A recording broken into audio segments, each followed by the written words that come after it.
Hello guys, so in the last class we had started hyperconjugation and we had understood different cases of hyperconjugation and we had got the details of plus H effect. So hyperconjugation, whatever cases we had seen in the last class, we had understood that this is an electron donating group and tends to increase the electron density in the chain and that is called as plus H effect. There is one more type, that is minus H effect, which is not very prominent. We don't see it very often. We won't find much questions on it.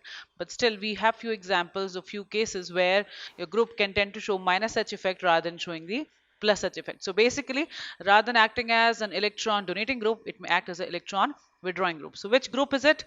Where is it applicable? It is applicable for the group called as CCl3. Basically, instead of hydrogens you have three chlorines present to it, or the chlorine atom present to it, and that will tend to show the minus H effect, that is electron withdrawing effect. So wherever it is present, there it will pull the electron density, exactly same way how hyperconjugation happens, in the exact same manner, but the flow of electron will be opposite. So it will not be from carbon towards the chain, or you can say from the alpha carbon towards the chain, it will be towards alpha carbon. Okay, so here if we see, this is also called as reverse hyperconjugation. Look at this example I have mentioned over here. I have a benzene chain and CCl3 group attached. So in the CCl3, this is an alpha carbon. Okay, and it has three chlorines present. It is pulling the electron density. It is pulling the electron density towards itself in such a way that the chlorine goes out as Cl minus and your carbon becomes Cl plus, and then there is a negative charge over this carbon, the benzene carbon, and this carbon, alpha carbon, will get a positive charge and both will form a pi bond. So basically, unlike in the plus H or plus hyperconjugation effect, your hydrogen was going out as H plus. Here the Cl goes out as Cl minus, and that causes the formation of the pi bond. So here your chlorine has got a negative charge. Now the benzene's carbon and this alpha carbon has a double bond, and the plus charge will move around inside the benzene chain in the conjugation like resonance. So the resonance of this plus charge will happen and it will get distributed throughout the chain. It will come back eventually, and see here there are three chlorines are present, and right now only one chlorine is showing the minus hyperconjugation effect. So this is the first step, and rest of the structures are the resonating structures of the same. Similarly, all other chlorines will also show the minus H effect. This effect is only possible with chlorine. Neither it happens for fluorine, nor it happens for bromine, nor it happens for iodine. There are reasons for it, but let's not get into details of that. We just have to right now understand that the chlorine or CCl3 tends to show the minus H. This is the only group which tends to show the minus H effect. Now, if I have to compare plus H and minus H effect, in that case, if we talk about plus H, this is how plus H works. See, instead of CCl3, I have put CH3 over here. Hydrogen will come out as H plus, will give the electron density to this carbon, alpha carbon, and this alpha carbon will try to form the pi bond with this carbon over here. This bond will shift over here. So basically on benzene, the electron density will rotate. So now the CH3 is acting as an electron donating group, and the resonance is taking place inside the benzene. So H plus will come out and minus charge will distribute in the benzene chain, and same thing will be done with the another alpha hydrogen and the third alpha hydrogen. Now when we talk about chlorine, one chlorine is pulling the electron density, and hence the whole you can say electron shift is in the opposite direction. Your plus charge has got formed on the benzene, and that will be traveling throughout. Your chlorine will come out as Cl minus. This is about the case of one chlorine. Similar thing will happen with all three chlorines. So this is how plus H effect and minus H effect works. Now which one is stronger? Which one we have to give priority? Always remember, plus H is more stronger than the minus H effect. So you can also say that the minus H effect is due to the chlorine present on the carbon, but as I mentioned, your plus H is much more prominent and hence always will take precedence unless all the hydrogens have been replaced by chlorine. So if I talk about CH3 group, it will tend to show plus H. If I talk about CH2Cl, where there are two hydrogens and one chlorine, it will also show plus H even though there is a chlorine present over there. If I have CHCl2, basically two chlorines and one hydrogen, then also the effect will be plus H effect only. Until unless all the three hydrogens have been replaced by three chlorines, it will not show minus H effect. Minus H effect will come into the picture only and only if there is a CCl3 present, or all the hydrogens or all the alpha hydrogens have been replaced by chlorine. Okay, so this is about the plus H and minus H comparison. So if you get a question, you should know where your minus H is working and where it is not working, even though the chlorine presence is there. So let's use these phenomena and then compare the stability of these compounds. Now look at the first compound. Now we have learned the inductive effect, we have learned the resonance also, we have learned the hyperconjugation also. Now when we have a compound, how we have to compare the stability order that we have to learn. So before we go for the details of stability, that how to compare the stability, we should know we have learned three effects now: hyperconjugation also, resonance also, and inductive effect also. Which one will take precedence over the another? So always remember the order for stability. First of all, we will check the aromaticity. Okay, so if the compound is aromatic, it is more stable. Then comes for the resonance. Then we will look out for what do you call it, hyperconjugation. Then comes your inductive. So inductive has the least effect basically, and the most efficient or most strongest effect is of aromaticity. We can also say this can be written as A, E, R, H, I. So A tends to show aromaticity. E means equal-RS. That means even in resonance, there are two type of compound stabilities there, one which have equal RS, one have non-equivalent RS. So equal RS or equivalent RS compounds will be more stable. Then comes your non-equivalent RS, then hyperconjugation, and then your inductive effect. So in this order, you will look out for the preference. Okay. Now see here how to apply all this concept and solve the stability question. I have CH2 minus on the benzene, and I have different groups present there. So basically your main is your chain is benzene with CH2 minus, CH2 minus, CH2 minus, and three groups are changing. One is CCl3, another is NO2, and CH3. So we have to see what effect these groups have on this benzene with CH2 minus, because eventually when we are looking for the stability, we are trying to stabilize this molecule as a whole, and this molecule has a negative charge. So anything which will decrease the negative charge will make it more stable. So any effect which is decreasing the negative charge on this compound will basically increase the stability. And as I mentioned, different effects have different priority order, or you can say effectiveness order. So resonance is most effective, then comes your hyperconjugation, and then comes your inductive effect, right? So now let's see how the CCl3 works on benzene. So CCl3 will tend to show minus H effect, whereas NO2 tends to show minus M and minus I both. Minus M and minus I means when it is in the resonance structure, it will tend to show withdrawing effect, and if you simply look at inductive effect of it, that's also minus I. Okay. Now here, when you talk about CH3, CH3 is electron donating group. How it is electron donating? It is electron donating through inductive effect also and through hyperconjugation also. So that's the reason why I had not written minus I or plus I, because anyways that's the least effective electronic effect, and that will not be even considered for comparing the stability. So here major effects which are working are minus H for CCl3, NO2 tends to show minus M, CH3 tends to show plus M. Now, which group is more effective in reducing the negative charge? That we have to check. So, if it is plus H, that means it is electron donating. Electron donating means it will increase the negative charge density. Not effective at all. Instead, it is increasing the instability. Minus M, that is resonance. Among the resonance and hyperconjugation, resonance takes precedence. Minus M means it is electron withdrawing, and hence will pull the electron density and decrease the negative charge. And then comes your minus H. Minus H is also electron withdrawing, but it is relatively lesser effective than resonance. So here the order of stability would be: second compound will be more stable, then first, and then third. Okay, this is how we will figure out the stability order. Now look at the next example I have taken over here. So again, you have benzene with CH2 plus common in all the compounds, and the groups changing here are CH3, OH, CCl3 and NO2. Now let's look at effects of these groups. So CH3 tends to show plus H effect, that is electron donating effect.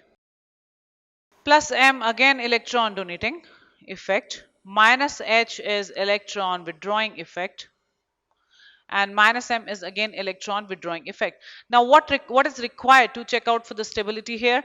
Anything which can reduce the positive charge on this compound will increase the stability of the molecule. So any electron withdrawing group will decrease the stability because those will increase the positive charge on the molecule, whereas any electron donating group will increase the stability. Why? Because they will give the electron density and the positive charge on CH2 will decrease. Okay, so here plus H is electron donating and minus M is electron donating. So out of these two, which one is better electron donating? Definitely plus. Okay, minus H and minus M are electron withdrawing, so they are basically going to increase the instability. So here most stable is gonna be with the plus M. So plus M is most stable, then comes your plus H, then comes your among minus H and minus M, which is less effective in electron withdrawing. Your minus H is less effective in electron withdrawing, and hence it will make it lesser unstable. So your minus H will not increase the instability drastically, and hence next is third in the order, and then comes your fourth. So that's how you have to figure out what all different effects these groups are showing on the benzene or on the given compound, and whether the increase in the plus charge or minus charge is increasing the stability or instability, and accordingly you have to arrange them in the stability order. Okay, so now let's go to the next part. So now we are done with the hyperconjugation and both type of effects, plus H as well as minus H effect, and we have seen how resonance inductive effect and hyperconjugation affects the stability of the molecule. Now next topic what we are going to discuss is heat of hydrogenation. Heat of hydrogenation. All of us know what is hydrogenation. Hydrogenation is nothing else but addition of hydrogen in a molecule is called as hydrogenation process. Now this hydrogenation is generally a catalytic hydrogenation. That means it happens in the presence of a catalyst. When we are doing the hydrogenation process, we basically add hydrogen. Add hydrogen means we break the existing pi bonds and then we create the new valencies, and there the hydrogens get added. Right? So here, look at this example. I have taken an alkene and then I have written H2 in the presence of nickel or platinum, any catalyst you can take. And then the hydrogenation is taking place by breaking the pi bond, formation of the new sigma bonds, or you can say formation of the new valencies. At one place hydrogen is going and getting connected, another place another hydrogen is going and connecting, and it is converting into alkane. So basically your pi bonds are breaking and this is getting converted into saturated bonds, right? So what is heat of hydrogenation? Heat of hydrogenation is amount of heat released when 1 mole of alkene is hydrogenated. So in your alkene you can have any number of double bonds. Okay, so when there the hydrogen gets added, at that time the process becomes exothermic. It tends to release energy, and that energy is called as heat of hydrogenation. When you look at the graph of this heat of hydrogenation, or you can say hydrogenation process, you have reactant over here. So reactant has higher energy, and then when the hydrogenation process takes place, it goes through a graph like this where it reaches to a transition state which is at a very high energy, and then eventually the energy slows down and the energy gets released. That release of energy is nothing else but heat of hydrogenation, and product will have lesser energy and more stability. So you can say the energy difference between the energy of reactant and energy of product is also called as heat of hydrogenation. So this is the energy released by the molecule. Now when you are talking about, let's say we are comparing two compounds and we have to figure out which has the more heat of hydrogenation. In that case what we do, let's take, we have two examples here, A and B. So here we have a double bond here. This is your 2,3 dimethyl butene, and here in this case again you have 2,3 dimethyl but1ene. So these are the two compounds I have over here. If I'll hydrogenate, both are gonna, in both the cases your pi bond is gonna break and the hydrogen is gonna get added, and the compound will be this. So this will be your 2,3 dimethyl butane, and the same compound is getting formed over here also. So both the compounds, no matter the initial reactants were different, the products are same.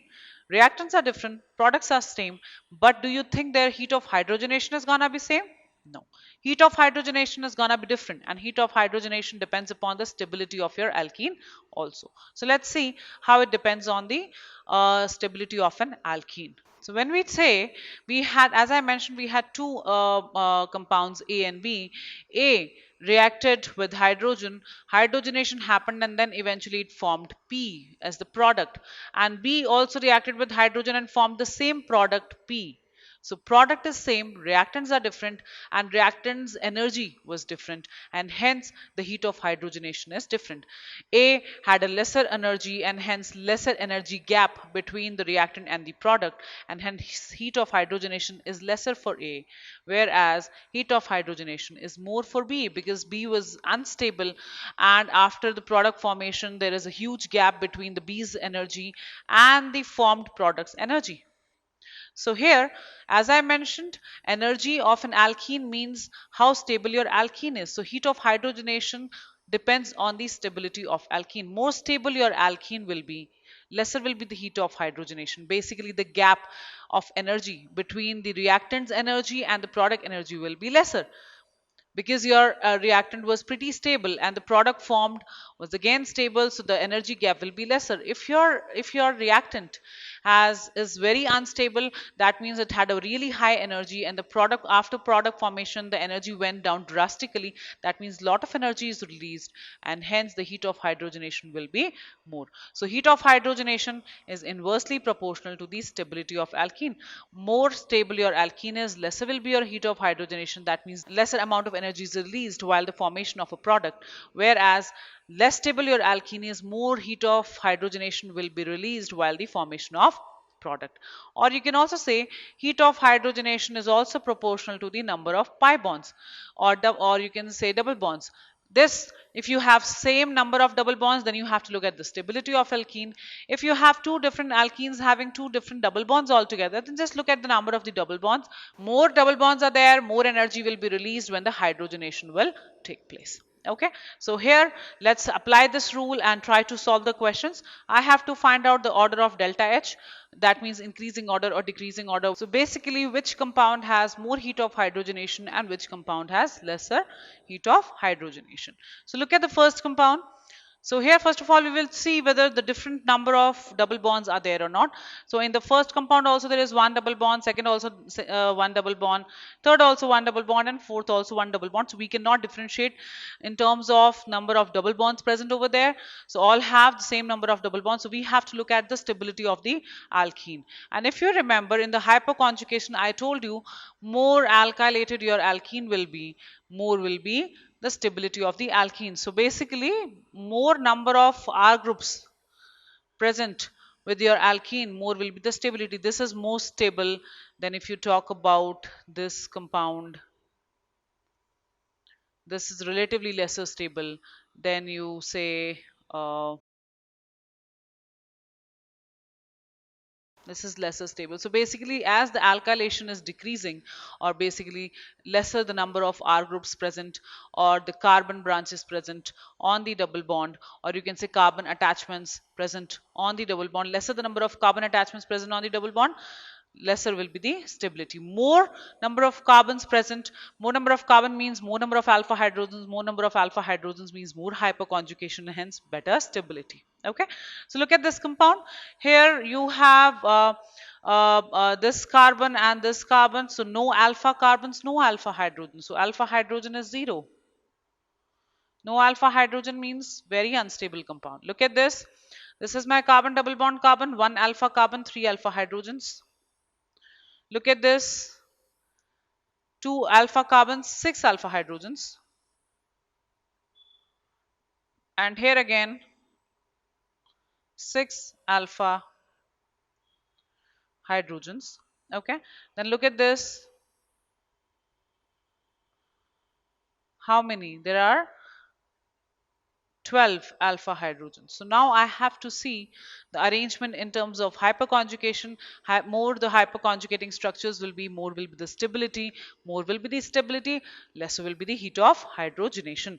And I told you isobutene is more stable than butene. Reason being, isobutene gives you a primary carboanion after the hyperconjugation, whereas butene tends to give you secondary carboanion after the hyperconjugation. So we have already discussed this, that isobutene is more stable than butene, so we will use that same information here as well. So here, if I'll write the stability order, which one is more stable? Fifth one is more stable, then comes fourth one, then comes third one, then comes your second one, and then comes your first one. So your heat of hydrogenation order will be completely opposite. Whichever is the most stable will give you the lesser heat, right? So first one is giving you maximum heat of hydrogenation, then second, then third, then fourth, and then fifth. That's how exactly you have to figure out the heat of hydrogenation order. Now, I have listed out some questions over here. Compare their stability or compare their heat of hydrogenation, or directly just compare the heat of hydrogenation by keeping the stability in the mind, and put the required greater than lesser than signs here, and then I'll discuss the answers. So these are the answers I hope you would have done. Now look at it. Look at this compound. The number of alpha hydrogens are, first of all, let's look at the alpha carbons first. So this is my alpha carbon, this is my alpha carbon, this is alpha carbon, and this is alpha carbon. So number of alpha hydrogens are 10 over here. Number of alpha carbon is 1. Number of alpha hydrogens are 3 over here. So this one has more number of alpha hydrogens, the first one, and hence will be more stable and hence lesser heat of hydrogenation. So we are basically finding out the order of heat of hydrogenation, heat of delta H. Right? Now look at this again. This one, the first one has 12 alpha hydrogens, this one has 4. This is more stable, the first one is more stable, hence lesser heat of hydrogenation. Look at the next one. Next one has 10 alpha hydrogens, this has 3 alpha hydrogens, this is more stable and hence have lesser heat of hydrogenation. So the order will be less heat of hydrogenation here. Now in this compound, again what we will check the number of alpha hydrogens. What are the alpha hydrogens? This is my alpha carbon over here. This one has 1, 2 and 3. 3 alpha carbons, hence more number of alpha hydrogens. 3 here, and I think 2 here. So basically 7 alpha hydrogens, 8 alpha hydrogens, my bad. And hence this is gonna be more stable than this one, and hence this one will have more heat of hydrogenation. Right?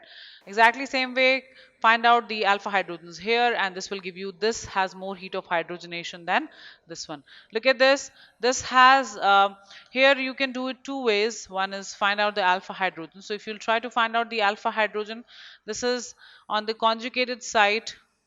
Okay, so basically alpha hydrogens are sp3 hydrogens, and you will not be able to check it over here. And in this case there are 2 alpha hydrogens, so we will not check in terms of alpha hydrogen because one is showing alpha hydrogen, other is not. And moreover, this doesn't have hyperconjugation, this has resonance stability. So as I mentioned earlier also, that resonance is much more effective than hyperconjugation. Due to the resonance stabilization, this will be more stable and hence will release lesser amount of heat of hydrogenation. Here no hyperconjugation, only resonance. Here is the hyperconjugation. So resonance one will take the precedence over hyperconjugation. Resonance species will be more stable and hence will release lesser amount of heat of hydrogenation. Now let's talk about the last effect what we are left with, and that is electromagnetic effect, which is almost obsolete in terms of application. Basically we don't talk much about electromagnetic effect in general because it is a temporary effect and it comes into the picture only and only when an attacking agent comes to a molecule. Basically in the electromagnetic effect, a temporary dipoles get generated and then the bond cleavage happens for the pi bond in such a way that electron availability or non-availability happens on the carbon where the attacking agent is attacking. Okay, so basically whole behavior, splitting of the pi bond, shifting of the pi electrons happens only in the presence of the attacking agent. Otherwise the things remain same as it is in the molecule. Only when the attacking agent comes into the picture, that particular effect comes into the picture.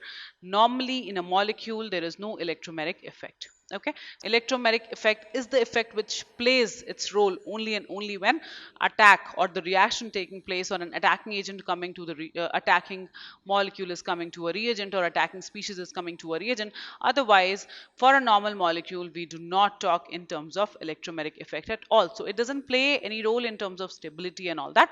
It just helps us in knowing the pathway of reaction and how the reaction steps will proceed. So let's understand what is electromagnetic effect. This is, as I mentioned, is a temporary effect which arises as per demand of reagent, or you can say as per the attacking agent. So attacking agent coming, what kind of attacking agent is coming, that will decide how the pi bonds will break and the electron density will shift. And as soon as the attacking reagent goes away, your molecule will be as it is. Now assume I have compound A and the attacking agent B. Assume I have 10 molecules of compound A, or 10 moles of compound A, and 5 moles of attacking agent B. Now 5 moles will affect only 5 A's for the reaction, or you can say when the 5 attacking agents will, or 5 molecules of attacking agent B will approach 5 molecules of A, there the bond cleavage will happen in certain manner, whereas the other 5 A's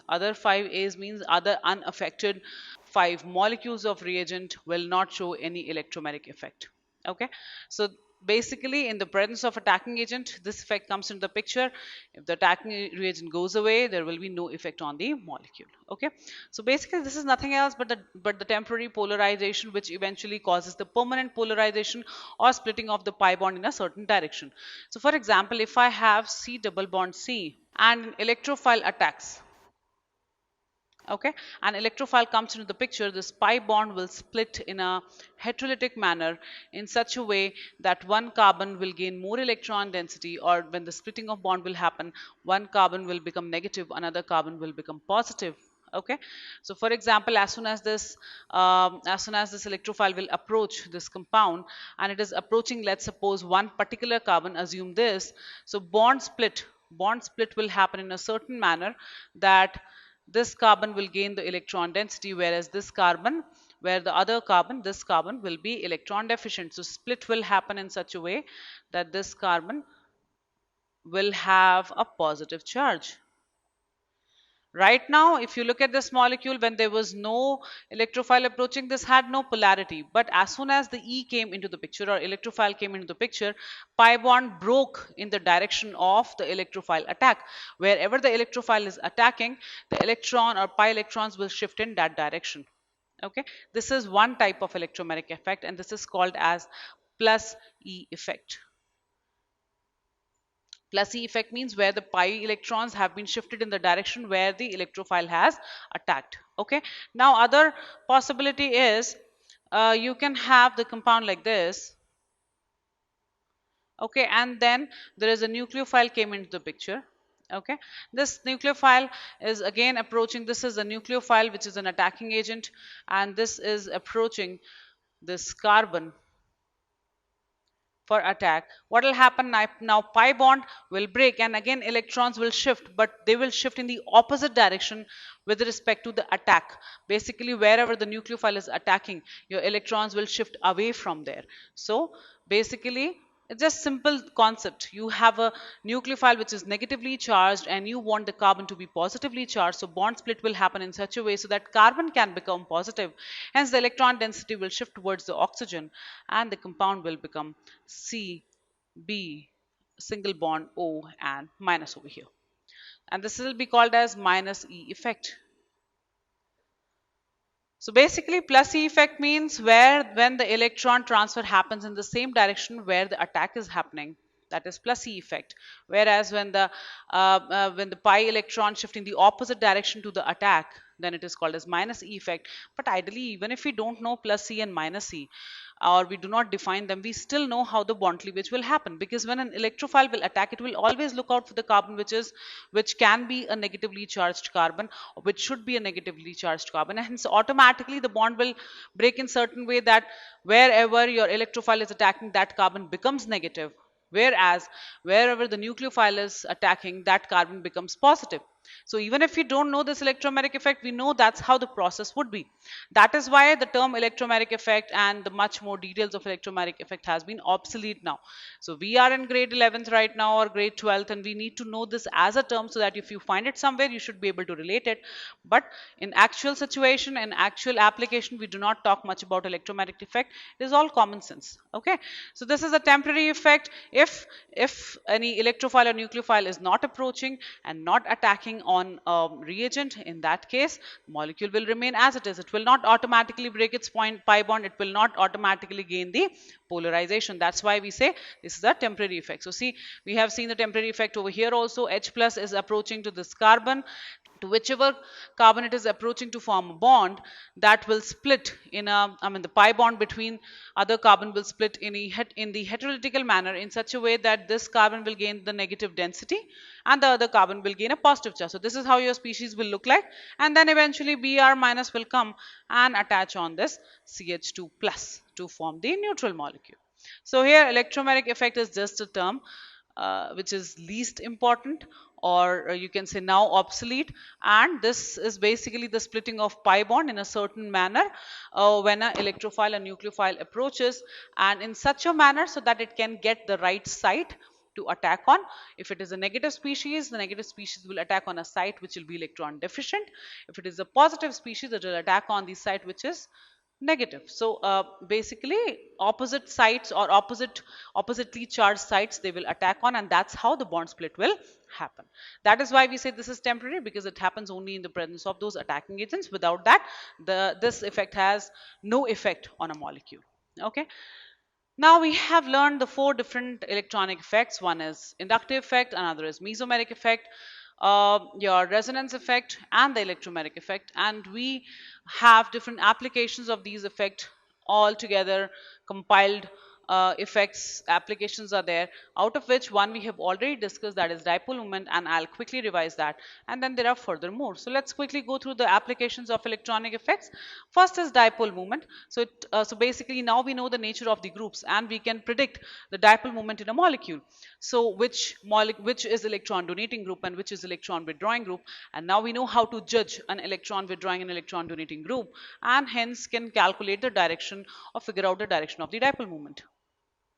So here you have these two molecules. If somebody asks us to compare the dipole moment, if you talk about this, the electron density always goes from, when you talk about the dipole, the direction is from positive to negative.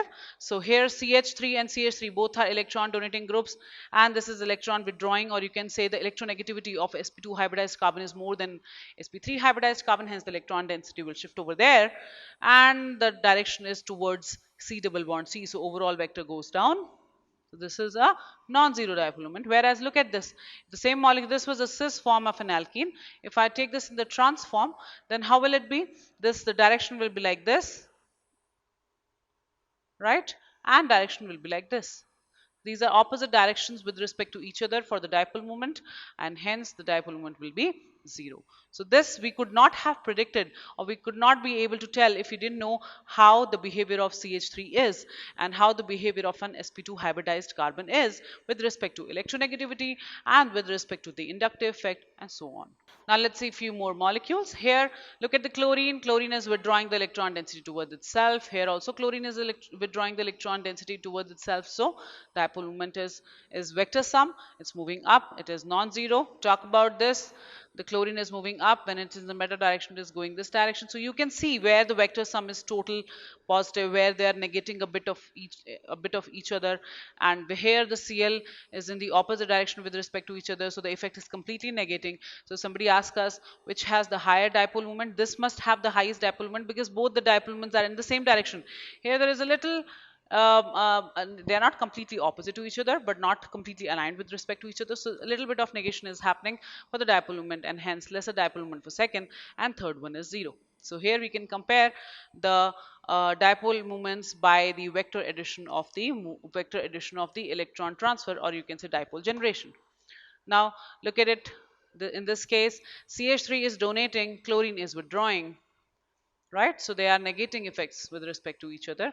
Look at this. In this case, CH3 is donating and chlorine is withdrawing. So both are almost in the similar direction. Look at the next one. They are totally in the same direction. CH3 is giving and Cl is pulling. So here will be the maximum dipole moment. Here it will be more than this, and it will be least here because these are opposite effects and in the same direction. Okay, so dipole moment is not it's not zero, it's non-zero but very less. Here it is greater and it is greatest in this case. So here it's just simple vector addition which you have learned in physics. Now here, if you have phenol, as I mentioned earlier also, in case of phenols, though it looks like the same, groups are up and down completely opposite to each other, but dipole moment is always non-zero. And I had explained you the reason for that earlier also. The reason is arrangement of OH can be in different ways. OH can be arranged this way and this way. If it is arranged in this manner, then the dipole moment is going to be zero because the pull will be like this, right? Whereas if the direction of OH is in the same direction, then it will be pull like this and pull like this. So this becomes addition. So overall dipole moment will be in one direction and is not zero. So one is non-zero dipole moment, another is zero dipole moment. So overall net dipole moment is gonna be zero for this molecule. So this we have already discussed earlier. This is just a quick revision of the application and how to calculate the dipole moment. We had also learned the rules, in which case your dipole moment will be zero if the groups are opposite to each other, in which case it will not be zero. Like if your benzene has monoatomic atoms present or monoatomic groups are present, then the dipole moment will be zero if they are in the completely opposite direction with respect to each other. So these rules we have already learned before, and we'll just have a quick look and then we'll see the next set of applications. So as I mentioned, we have already spoken about dipole moment before, so it's the same thing. You have to figure out whether the atom is monoatomic or not, or it is a symmetric molecule, symmetric as in whether it is a linear molecule or not. And in that case, if the linear molecules or monoatomic atoms are in the opposite direction with respect to each other, then the dipole moment is going to be zero. In all other cases, you have to actually see the dipole moment directions and then vector calculate it to find out whether the dipole moment is zero or non-zero. Next, we'll talk about the bond length. Bond length is also one of the very major application of the concepts what we have learned or the electronic effects we have learned. So basically, your bond length changes in the presence of resonance and hyperconjugation. In the presence of resonance and hyperconjugation, this we had seen earlier also, that the molecule, how it looks, is not actually what it is. Its hybrid is what is the real molecule. So basically, when you talk about the actual molecule in the resonance, the molecules which we draw on the paper are just imaginary molecules, whereas the hybrid, which we cannot draw or we cannot show them, those are the real molecules. So you have seen that the pi bonds get converted into single bonds and single bonds get converted into pi bonds, and that kind of conjugation keeps happening in the molecule. And hence, in one molecule or one resonating structure or one hyperconjugation structure, there will be double bond at one point, and in the other hyperconjugation structure or resonance structure, the double bond will be in some other end. So basically, double bond and single bond keeps changing, and hence when you actually calculate the bond length comes out to be different than what it looks like. So here again, when you're talking about single bonds tend to convert into double bonds in resonance. So single bonds, when participate in the resonance, are generally shorter than expected. The single bonds which are participating in the resonance, they eventually get converted into double bonds, and hence when you actually calculate the bond length doesn't come out to be the single bond length. Instead, it comes out to be lesser than that. Similarly, the double bonds which are participating in the resonance, they tend to convert into single bonds, and hence when you actually calculate the bond length, what do you see? It's not the bond length of a double bond, but little greater than that, or the bond length is little longer than the expected. Exactly same way, when you talk about the single bonds which are participating in hyperconjugation, single bonds tend to convert into the double bond, and hence when you actually calculate the bond length, you will find the bond length would be relatively smaller or shorter, whereas the double bonds which are participating in hyperconjugation, they tends to convert into the single bond in the next hyperconjugating structure, and hence the expected bond length is greater than what is expected. Okay, so single bonds will have shorter bond length than expected, and double bonds will have longer bond length than expected in case of resonance and hyperconjugation. So let's see. When you're talking about carbon-hydrogen bond which is participating in hyperconjugation, what exactly happens? The single bond which was present between carbon and hydrogen, that breaks, and hydrogen just goes out as not out of the system altogether, but it becomes free as H+. right? There is no pi bond forms, but when you actually calculate the bond length, you will find the bond length is the normal carbon hydrogen bond length. It does not get affected. It's like single bond is breaking, single bond is forming, single bond is breaking, single bond is forming. So here what we are talking about is carbon carbon single bond and carbon carbon double bond. These varies. Now in case of carbon hydrogen bond in hyperconjugation, what exactly happens? Just look at it. I have a carbon and hydrogen here participating in the hyperconjugation. So what will happen? The carbon hydrogen bond will break, hydrogen will come out as H plus, and the pi bond formation will happen between carbon and carbon, right? But when we are actually referring to only carbon hydrogen bond, what is the change happening? Single bond is converting to no bond, and then no bond is converting into single bond. That's all is happening. Your single bond is neither converting into double bond, and because carbon hydrogen cannot form the double bond, right? So carbon hydrogen single bond transition is single bond no bond, single bond no bond, single bond no bond. So when you will actually calculate the bond length of carbon hydrogen in which the hydrogen is participating in hyperconjugation, you will find the bond length will be greater than the single bond. Why? Because hydrogen has been set free, and it will create some distance from the carbon, and then when it will come back to form a single bond, it will come closer to the carbon. So overall bond length is greater than the expected single bond length. Whereas when we'll talk about the carbon carbon single bond and double bond, so carbon carbon single bond is converting into carbon carbon double bond, and then carbon double bond carbon is converting into carbon single bond carbon. So there you will find your single bond has a shorter bond length. Again, I'm explaining you.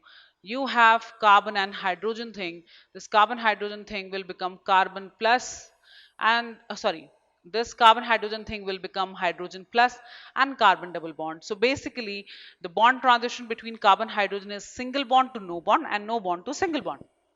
And that's the reason when you will calculate the bond length, the actual bond length, when you will check observed bond length, that will be greater than the single bond. Whereas if I'll talk about the carbon-carbon single bond which was existing earlier, which got converted into carbon-carbon double bond, then when you'll see the actual bond length, you will find that the carbon-carbon in the initial molecule which was carrying a single bond, after hyperconjugation it is carrying a double bond. When you'll actually calculate or when you'll see the observed bond length, that will be somewhere in the middle of single bond and double bond, because neither it can possess single bond for a longer time nor it can possess the double bond for a longer time. So the bond length will be somewhere between single and double, or you can say the bond length will be shorter than the expected single bond length.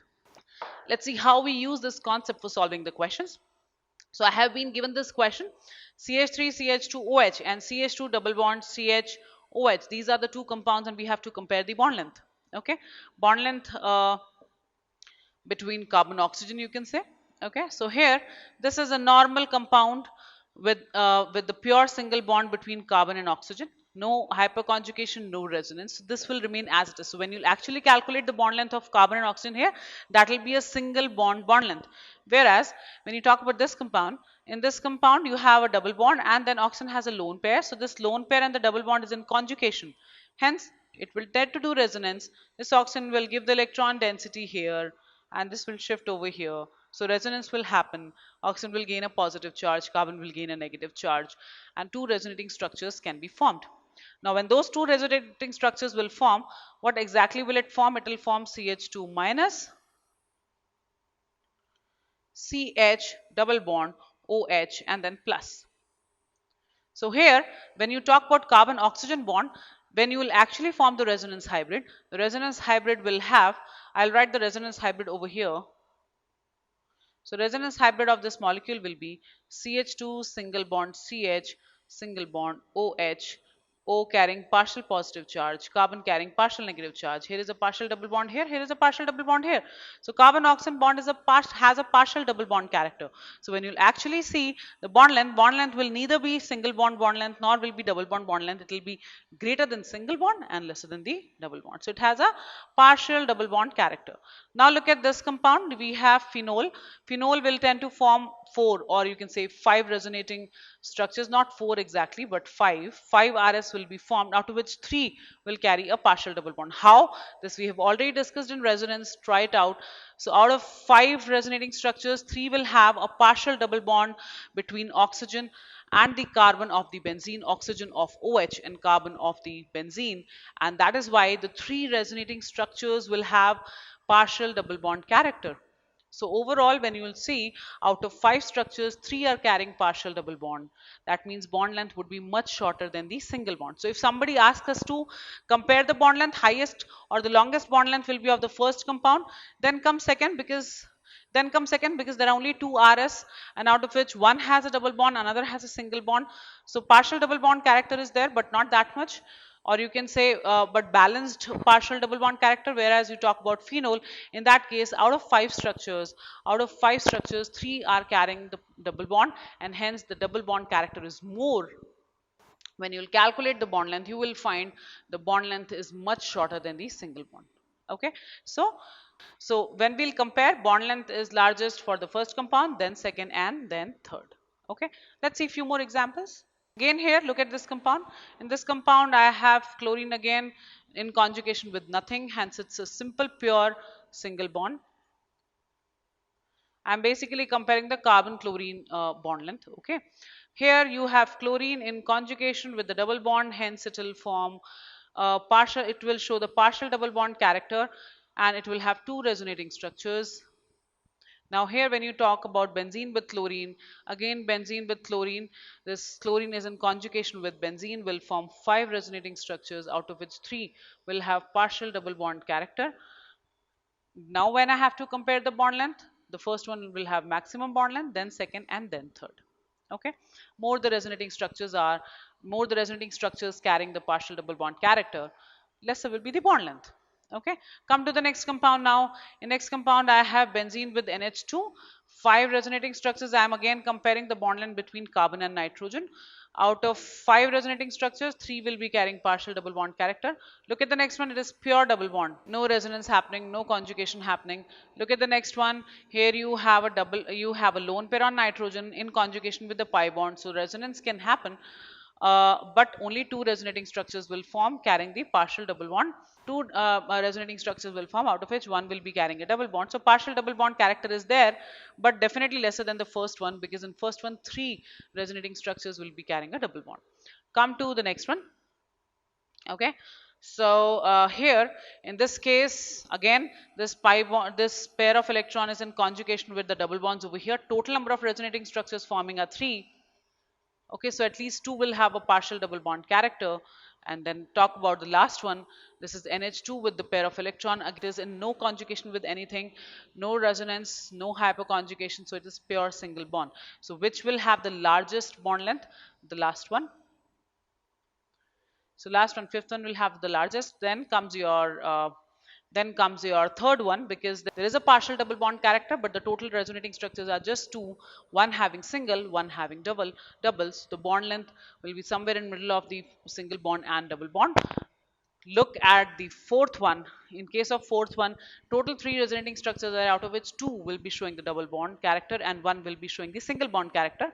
So bond is more shifting towards the pi bond. So your bond length will be lesser than single bond, greater than double bond, but much more closer to the double bond length or double bond length. Okay, exactly same way, look at the first one. In case of first one, out of 5 resonating structures, 3 are carrying double bond.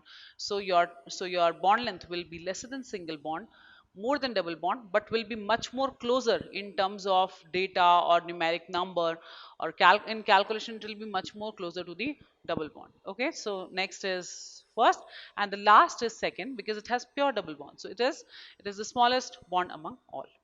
Okay, now similarly you have to compare the fourth one. Here this NH2 again in conjugation with nothing, the lone pair is in conjugation with nothing, so this is pure single bond. Then comes here this is in conjugation, 2 resonating structures, one carrying double bond. Here again there is no conjugation but pure double bond, and here it is triple bond. So smallest bond will be triple, then double, right? Then it will be this with the resonance, and then this, which is single bond. So largest bond is single bond, then this is between single and double. This for the second, this is between single and double. For third one, it is pure double bond, and for the fourth one, it is pure triple bond. So that's how you will arrange it in the bond length order. So now we have done different electronic effects in detail. Even in fact, we have spoken about resonance in much more detail. What are different applications of resonance? It is helpful in letting us understand aromaticity, aromatic compounds, non-aromatic compounds, anti-aromatic compounds. Then we can calculate the bond order or bond length calculation I have shown you just now. We can understand plus m and minus m effects of different groups. Comparison of resonance energy, which is nothing else but the stability of the resonating structures. And in fact, in little more detail, I'll talk about the resonance energy also, but it is very similar to what we have learned in the resonating structure stability. And then comes the relative stability of intermediates. When a reaction is happening and the different intermediates are forming, then which intermediate would be more stable than the another? Again, it will be the same application of resonating structures with different stability orders, which one will be more stable, which one will be less stable. So basically, stability with respect to resonance we have covered maximum. Plus m minus m we have already covered. A comparison of bond length we have already covered. We have to understand now aromatic, non-aromatic and anti-aromatic compounds. So this I'll be covering in the next class. We'll be starting with what are aromatic compounds, anti-aromatic, non-aromatic, how to differentiate between them, how their stability is different from each other, and what is the application of these different compounds. Okay, so let's end the class today. In the next class, we'll be talking about aromaticity and its applications on different compounds.